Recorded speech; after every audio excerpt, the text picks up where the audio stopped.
My dear brothers and sisters, welcome to our YouTube channel Science Academy.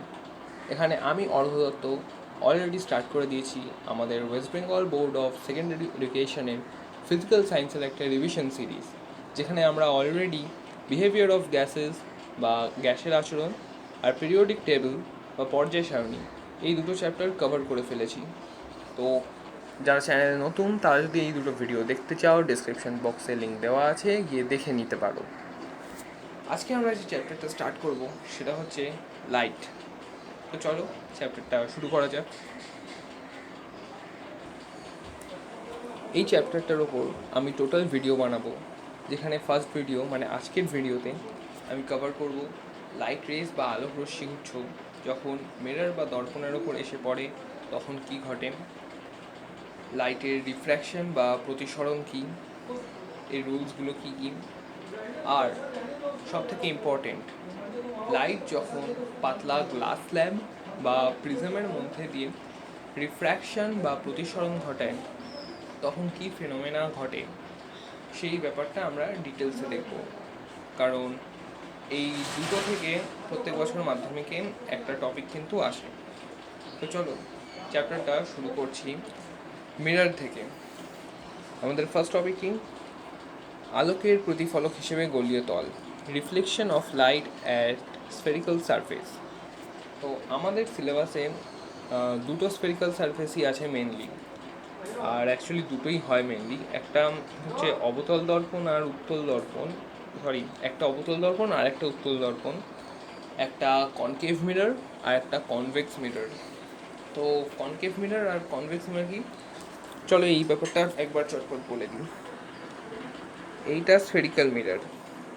এবার এ তো দুদিকেই light এসে reflect হতে পারে, তো যাতে আমাদের মিসআন্ডারস্ট্যান্ডিং না হয় বা কনফিউশন না হয় তার জন্য বলা হয়েছে যে এই যে স্ফেরিক্যাল মিরর, এর এই ভেতরের দিকে যখন লাইট এসে রিফ্লেক্ট করবে, মানে এমনভাবে মিররটা তৈরি করা হবে, মানে পেছনের দিকটা ঘষে যাতে ভেতরের দিকে লাইট এসে রিফ্লেক্ট করতে পারে, তখন এই মিররটাকে বলা হবে কনকেভ মিরর বা অবতল দর্পণ।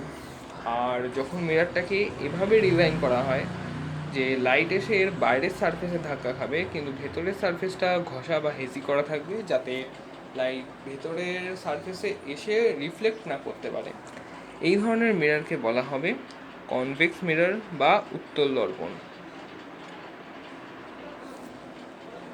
তো এবার চলো, দর্পণের মধ্যে কিছু কিছু পার্টস থাকে, সেই পার্টসগুলো কী কী সেগুলো আমরা বুঝে নিই। মানে এখানে বলা হয়েছে খুব অফিসিয়াল ল্যাঙ্গুয়েজে জিওমেট্রি অফ স্ফেরিক্যাল মিরর বা গোলীয় দর্পণের জ্যামিতি। তো চলো আমরা জ্যামিতি বুঝি। একটা গোলীয় দর্পণ বা স্ফেরিক্যাল মিররের মধ্যে কী কী থাকে? তার বক্রতা কেন্দ্র বা সেন্টার অফ কার্ভেচার, তার বক্রতা ব্যাসার্ধ বা রেডিয়াস অফ কার্ভেচার, তার মেরু বা পোল, তার প্রিন্সিপাল অ্যাক্সিস বা প্রধান অক্ষ, এছাড়াও থাকে ফোকাস, যেটা জিওমেট্রির মধ্যে পড়ে না অ্যাকচুয়ালি। তো আগে বুঝি বক্রতা কেন্দ্র বা সেন্টার অফ কার্ভেচারটা কী জিনিস। এই যে ছবিটায় দেখানো হয়েছে একটা স্ফেরিক্যাল মিরর, অ্যাকচুয়ালি পুরোটা কিন্তু মিরর নয়, মিরর হচ্ছে এখান থেকে এতটা, কেন শুধু এইটুকু পার্ট এখানে হেজি করা, এই যে এই পার্টটা হেজি করা। তো এই যে মিররটা, এই গোটা সারফেসটা, সারফেস বলছি, এই গোটা সার্কেল বা গোলকটার অংশ, মানে গোলকটার একটা ছোট পার্ট। তো এই গোলকটার যে সেন্টার বা কেন্দ্র, সেটাকেই বলা হয় এই মিররটার বক্রতা কেন্দ্র বা centre of curvature. Clear? Next আসছি রেডিয়াস অফ কার্ভেচার বা বক্রতা ব্যাসার্ধ। এটাও সিমিলার, এই যে গোলকটা বা স্পিয়ারটার যে রেডিয়াস, সেটাই হচ্ছে এই মিরর, এই মিররটার রেডিয়াস অফ কার্ভেচার। ওকে, আর এরপরে আসছি পোলে বা মেরুতে। আচ্ছা, আগের দুটো টপিক ক্লিয়ার হয়েছে তো? খুব ক্লিয়ার হয়েছে, কারণ এটা রিভিশন সিরিজ তো তাই একটু ফাস্ট চলবে, নাহলে আরেকবার ওই জায়গাটা আস্তে করে স্লো মোডে দেখে নিও। আমি নেক্সট টপিকে যাচ্ছি, সেটা হচ্ছে মেরু বা পোল। মেরু বা পোল কি? এই যে মিরর, আমি এটা কনকেভ মিরর নিয়ে বুঝিয়ে দিচ্ছি। এই যে মিরর, এটা হচ্ছে টোটাল মিররটার সাইজ। এর যে এই সেন্টার, একদম মিররটার রিফ্লেক্টিং সারফেসের যে সেন্টার, এইটাকেই বলা হয় পোল বা মেরু। ওকে, আর এটা তো এরকম একটা সার্কেলের পার্ট। এই যে এটা হচ্ছে সেন্টার অফ কার্ভেচার বা বক্রতা কেন্দ্র। এটা আমি সি দিয়ে বোঝালাম। কেন বোঝালাম? কারণ এর পরের টপিকটা বোঝাবো বলে, তাই জন্য আবার ছবিটা আঁকলাম।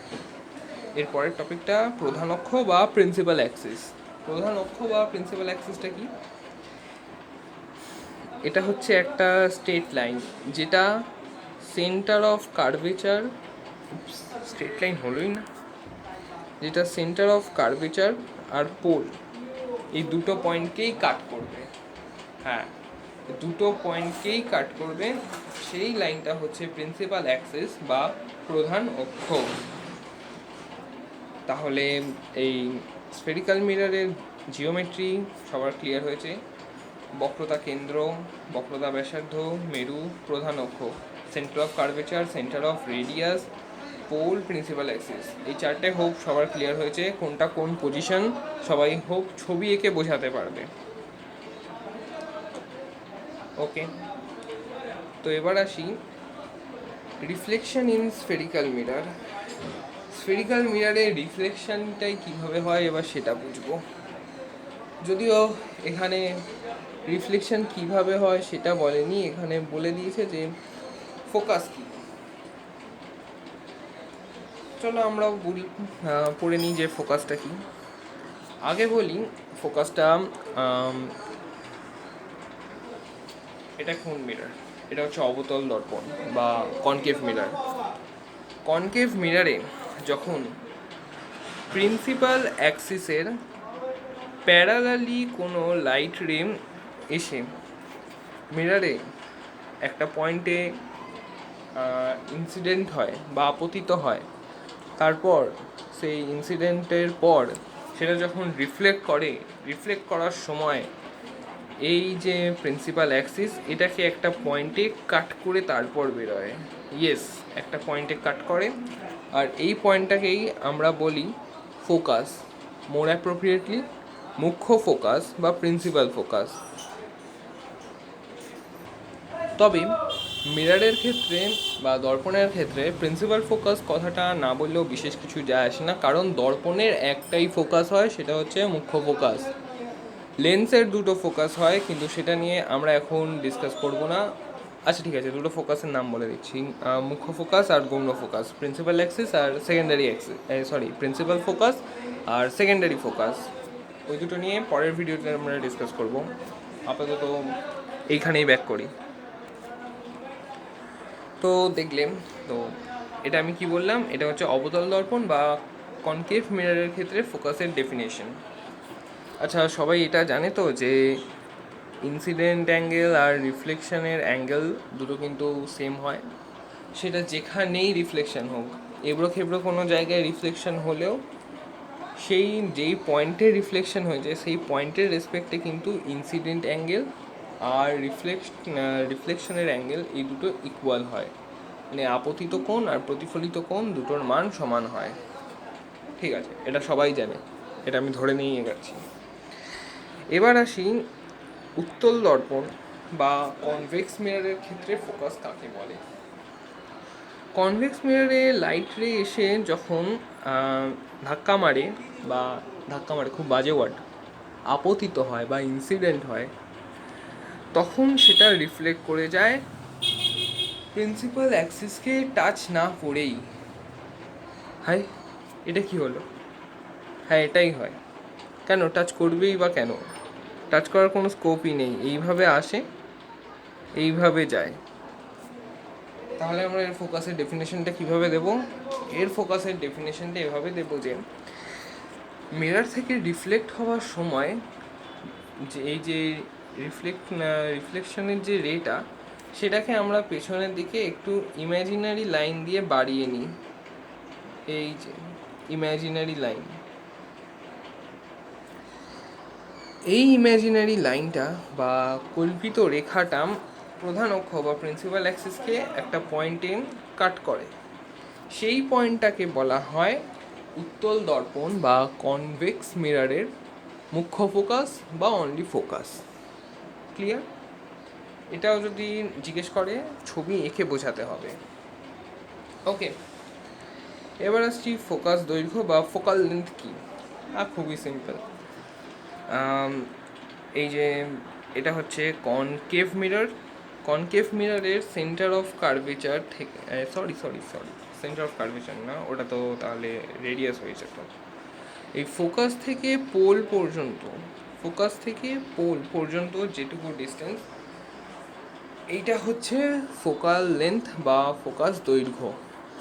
এর ডেফিনেশন অবভিয়াসলি দুটো দর্পণ বা দুরকম মিররের ক্ষেত্রেই একই, কারণ এই মিররের পোল এটা আর এর পোল তো এটা দেখালাম। এই ফোকাসের ডিস্টেন্স ফোকাল লেন্থ বা ফোকাস দৈর্ঘ্য। ঠিক আছে, এই টপিকটাতে অনেক টাইম ওয়েস্ট হলো, আসি এর পরের টপিকে। এই টপিকটা খুবই সিম্পল। এখানে জাস্ট বলেছে যে লাইট রেস বা আলোক রশ্মিগুচ্ছ যখন অবতল দর্পণে আর উত্তল দর্পণে এই প্রিন্সিপাল অ্যাক্সিস বা প্রধান অক্ষের সমান্তরালে এসে আপতিত বা ইনসিডেন্ট হয়, তখন এই রিফ্লেকশন কীভাবে হয় ছবি দেখেই বোঝা যাচ্ছে। অনেকগুলো রে প্যারালাল রে, কিসের সাথে প্যারালাল? প্রিন্সিপাল অ্যাক্সিসের সাথে প্যারালালি এসে এই অবতল দর্পণ বা কনকেভ মিররে ধাক্কা মারলো, খুব বাজে ওয়ার্ড বললাম, ইনসিডেন্ট হলো বা আপতিত হলো। তারপর যতগুলো রেই থাকুক না কেন, 1 থেকে 100, 200, 400, 500, 1000 যত রেই এসে ধাক্কা মারুক না কেন, সেটা এসে একটা পয়েন্টে মিট করবে প্রিন্সিপাল অ্যাক্সিসের ওপর, সেটা হচ্ছে প্রিন্সিপাল ফোকাস বা মুখ্য focus. Same rule is applicable for convex mirror. এখানে যখন এই এটি কি প্রধান অক্ষ বা প্রিন্সিপাল অ্যাক্সিস এর ওপর এসে, মানে এর ওপর না, এর প্যারালালি লাইট রেগুলো এসে যখন রিফ্লেক্ট করে, তখন মনে হয় যে এই ফোকাস পয়েন্ট থেকেই লাইটগুলোর রিফ্লেকশন হচ্ছে। ওকে, আই হোপ এই জায়গাটাও ক্লিয়ার হয়েছে, যে যত ভালো ছবি বুঝতে পারবে তার কাছে তত ভালো ক্লিয়ার হবে। এই চ্যাপ্টারের ছবিটাই আসল। এরপরে হচ্ছে এর একটা সেকেন্ড কেসই বলা যেতে পারে, কারণ এখানে বলছে লাইট রেগুলো যখন প্রিন্সিপাল অ্যাক্সিসের প্যারালালি আসে। এবার প্যারালালি না আসলে কি হবে? প্যারালালি না আসলে দুরকমভাবে আসতে পারে, সেটা হচ্ছে তখন সেই লাইট রেগুলোকে বলা হয় অভিসারী আর অপসারী। সরি, এর ইংলিশ টার্ম দুটো আমার মনে নেই, কিন্তু আমি অভিসারী অপসারী কী সেটা বুঝিয়ে দিচ্ছি। লাইট রে যখন এভাবে যায়, এভাবে, তখন এটাকে বলে অভিসারী। আর একটা সাপোজ একটা পয়েন্ট থেকে এইরামভাবে লাইট রেগুলো যায়, তখন এইরকম নেচারের লাইট রেগুলোকে বলা হয় অপসারী। ক্লিয়ার হয়েছে? অ্যাকচুয়ালি এটা মোর অ্যাপ্রোপ্রিয়েটলি একটা পয়েন্টে এসে মিট করতে চায়, অভিসারী রশ্মিগুলো একটা পয়েন্টে এসে মিট করতে চায়। এরা আমার হাওয়ায় ছেড়ে দিলে চলবে না, একটা পয়েন্ট এরকম দেখাতে হবে যেখানে এসে মিট করতে চায়, আর অপসারীর ক্ষেত্রে একটা পয়েন্ট থেকে লাইট রেগুলো ছড়িয়ে যেতে চায়। খুব ক্লিয়ার? এবার দেখি এই অপসারী, সরি, এটা অভিসারী আর এটা অপসারী। এই দুরকম রে যখন অবতল দর্পণে এসে পড়ে তখন কি হবে? খুবই সিম্পল ফান্ডা। অভিসারী রশ্মি অবতল দর্পণে পড়লে সেটা অপসারী রশ্মিগুচ্ছে পরিণত হয়, আর অপসারী রশ্মিগুলো অবতল দর্পণে এসে পড়লে অভিসারী রশ্মিগুচ্ছে পরিণত হয়। এটা আমি না, ছবি বলছে। এটা কি? অপসারী রশ্মি রিফ্লেকশনের পর কি হয়ে গেল?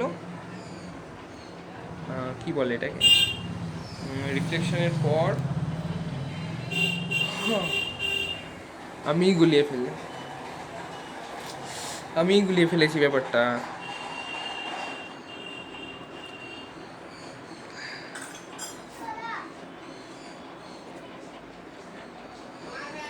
অভিসারী রশ্মিগুলো এসে অপসারী রশ্মিতে পরিণত হলো। ওকে, আর এর পরের কেসটা কি,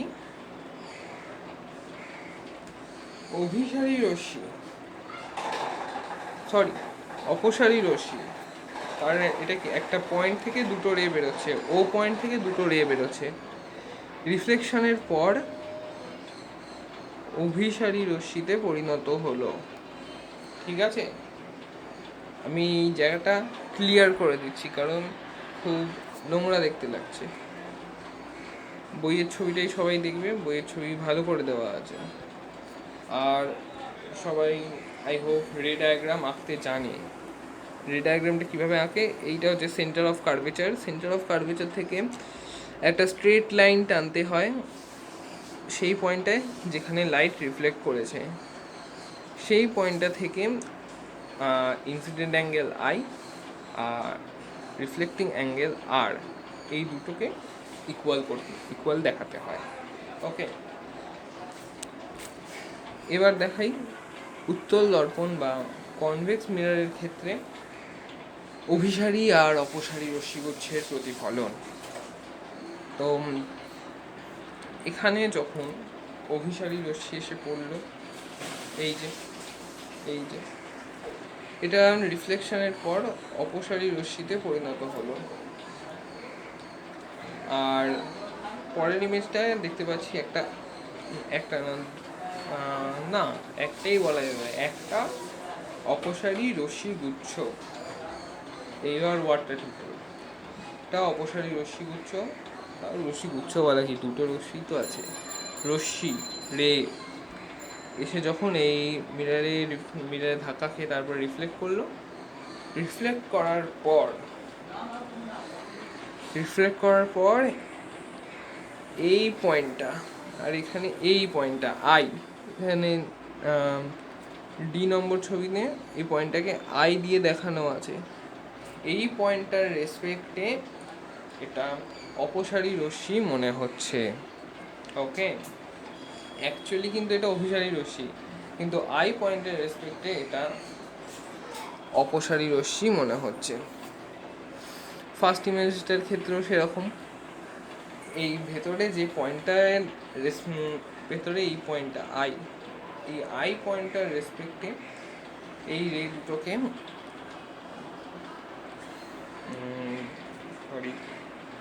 এখানে আমি একটু ভুল বলে ফেললাম, এখানে এইভাবে রিফ্লেকশনটা হয়েছে, ভেরি সরি। এখানে এটা অলরেডি অভিসারী রশ্মি আছে, এটা রিফ্লেকশনের পরেও অভিসারী রশ্মি থাকে। ইয়েস, এটা হচ্ছে দুরকম মিররের মধ্যে একটা হিউজ ডিফারেন্স। কি ডিফারেন্সটা, অবতল দর্পণ বা কনকেভ মিররে যদি অপসারী রশ্মি আপতিত হয় সেটা প্রতিফলিত হয় অভিসারী রশ্মি হয়, যেখানে উত্তল দর্পণে যখন রশ্মিগুলো অপসারী রশ্মি আপতিত হলে সেটা অপসারী রশ্মি হিসেবেই প্রতিফলিত হয়। ক্লিয়ার? এখানে একটা এই নোটটা দেখে নাও সবাই, কি বলতে চাইলো এটা। অপসারী রশ্মিগুচ্ছের প্রতিফলনের ফলে অবতল দর্পণে সদ্বিম্ব, উত্তল দর্পণে অসদ্বিম্ব গঠিত হয়। আর সদ্বিম্ব অসদ্বিম্ব এই জিনিসটা কি বলছি, অ্যাকচুয়ালি এখানে দেখা গেছে যে এটা অবতল দর্পণে দেখা গেছে যে দুটো কেসেই প্রতিফলনের পর রশ্মিগুলো সত্যি এসে প্রধান অক্ষের ওপর একটা পয়েন্টে মিট করছে, কিন্তু সেখানে উত্তল দর্পণের ক্ষেত্রে রশ্মিগুলো মনে হচ্ছে একটা পয়েন্ট থেকে নয় অপসারিত হচ্ছে, নয় অভিসারিত হচ্ছে। এই যে দেখে মনে হচ্ছে, এই ব্যাপারটাই হচ্ছে অসদ্বিম্ব, ভার্চুয়াল ইমেজ। আর এখানে যেহেতু সত্যি সত্যি রেগুলো এসে মিট করছে, তাই এটা হচ্ছে রিয়েল ইমেজ। ক্লিয়ার? হোপ এই টপিকটা ক্লিয়ার হয়ে গেছে। হ্যাঁ, এবার এই যে নেক্সট টপিকটা, এটা আমার খুব ফেভারিট, কারণ এখানে ছবি আঁকাআঁকির ব্যাপার আছে। আর এই টপিকটা বলছেই যে ছবি আঁকার রুলস নিয়েই কথা বলে। কী কী রুলস? ফার্স্ট রুল বলছে যে আচ্ছা, এই রুলস তিনটেই কিন্তু দুরকম স্ফেরিক্যাল মিররের ক্ষেত্রেই প্রযোজ্য। যদি স্ফেরিক্যাল মিররে প্রিন্সিপাল অ্যাক্সিসের প্যারালালি কোনো লাইট রে এসে ইনসিডেন্ট হয়,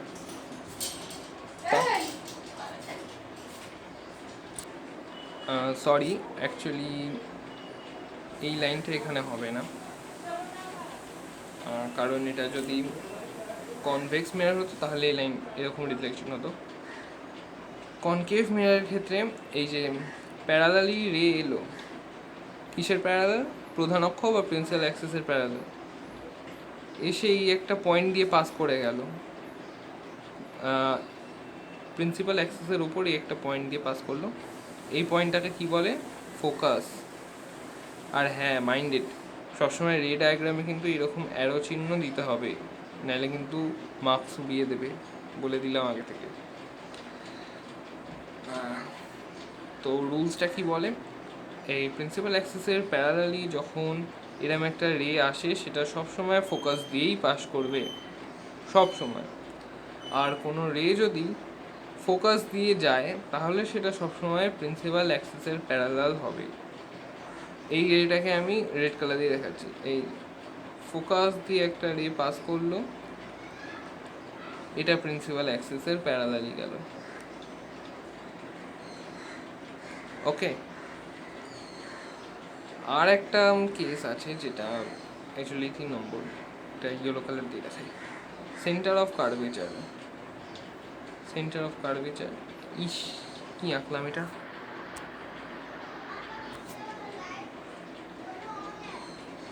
এ মা,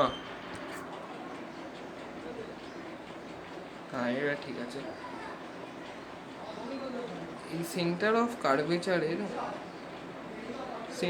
কার্ভেচারের মধ্যে দিয়ে যদি কোনো রে ইনসিডেন্ট হয় মিররের উপর, তাহলে সেই রেটা আবার নিজের লাইনেই রিফ্লেক্ট করবে, সেটা কোনো ফোকাস টোকাসকে কাট করবে না বা অন্য কিছুর প্যারালালি যাবে না। ওকে, এখানে এই 3টে রুলে এটাই বলেছে। আর এই পরের টপিক, অবতল দর্পণ কর্তৃক প্রতিবিম্বের গঠনের নিয়ম। এখানে আলাদা করে নিয়ম কিছু পড়তে হবে না, 3টে নিয়ম এখানেই পড়ে ফেলেছে সবাই। এখানে যেটা এক্সট্রা একটু জানতে হবে সেটা এইটা, যে পোলের ওপর বা মেরুতে এসে যদি কোনো রে ইনসিডেন্ট হয় তাহলে সেটা সেই পয়েন্ট থেকে আবার রিফ্লেক্ট করবে, আর সেক্ষেত্রে I = R হবে। যদিও আমার মনে হয় না এটা আলাদা করে বলার কিছু ছিল, কারণ এই রুলটা সব জায়গাতেই ভ্যালিড, যেখানেই রিফ্লেকশন হোক সবসময় I = R হবে। আপতন কোণের মান প্রতিফলন কোণের মানের সমান। ইনসিডেন্ট রে ইজ ইকুয়ালস টু রিফ্লেক্টেড রে, incident angle is equals to reflected angle. Okay.